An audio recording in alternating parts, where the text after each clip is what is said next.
flower. It doesn't have its flower on it yet, but it will in a bit. So which one is that? Which one's Canada Mayflower? These little guys. Oh, okay. It's a native plant and used as a ground cover.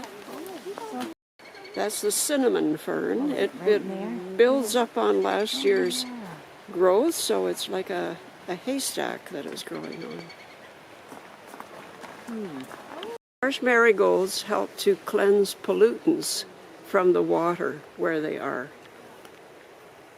And apparently, let me see, I think they're also called, not butterwort, but butter something, because people used to believe that if their cows ate the marsh marigold, then they gave a beautiful, lovely yellow butter.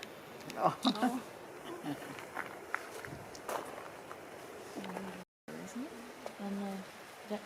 Squirrel corn. Wow. That's the squirrel corn. The reason that it's called squirrel corn, if you were to pull it up, which of course we would never, ever. Hepatica. This is an ironwood, hop-horn beam, Carolinian species, known for its extreme density.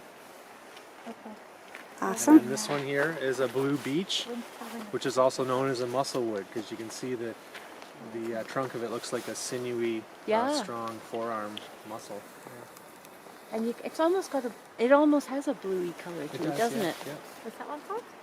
This one is a blue beech. It's also called a musclewood.